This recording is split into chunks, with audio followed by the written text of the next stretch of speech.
আজকে তো কামিলা রেজাল্ট দিব, দেখি একটু চার্জ দেবো রেজাল্টের অবস্থা কি। হ্যাঁ হ্যাঁ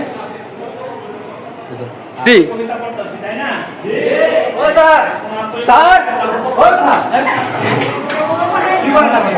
কি করেন? আমি তো বাংলা পড়াইতেছি স্যার খবর শুনছেন কি খবর? আরে আমরা তো কামিল মাদ্রাসা দিয়ে দিচ্ছি আজকে। আরে আমি তো খবর পাই নাই। খবর পান নাই?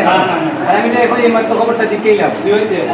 আরে আমাদের কামিল মাদ্রাসা যে কামিলে যারা ভর্তি হয়েছে তারা তো 100% পাস। 100% পাস?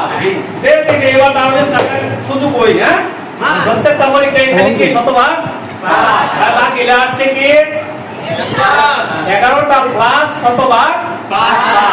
আর সিক্রেট তো নাই হই, ঠিক আছে? তারপরে আলিমও কি 100% হ্যাঁ, আলিমও ইনশাআল্লাহ আসবে, আশা করি 100% পাস পাস, ঠিক আছে? আর কামিল একবারে চূড়ান্ত পর্যায়ে মাদ্রাসা, ঠিক না? এই চূড়ান্ত পর্যায়ে 100% পাস করা, হ্যাঁ কি বলো? দেখি ছাত্রীখানি কথা হ্যাঁ 100% পাস। তবে একটা ছেলের সমস্যা আছে, তুমি জানো না? তুমি জি পরীক্ষা দিছেন? ও পরীক্ষা দিছে না? জি। একটা ছেলে যে নট প্রমোটেড আসছে, তার সমস্যাটা কি ছিল? পরীক্ষা দেয় না একটা, বুঝছো? তাইলে বোঝা গেছে যে যদি পরীক্ষা দিত তাইলে কি সব পাস করতো আমরা, ঠিক না? তাহলে আমরা বুঝতে পারলাম যে মাশাআল্লাহ এই মাদ্রাসা সুনাম ইনশাআল্লাহ বাড়তেছে দিন দিন, ঠিক না? দাখিল হ্যাঁ রেজাল্ট ভালো, আলিমও গত কয়েক বছর আগে পুরা সিলেটে সেরা, এই বছর দাখিল পুরা সিলেট বিভাগে সেরা হয়েছে আমরা, ঠিক আছে?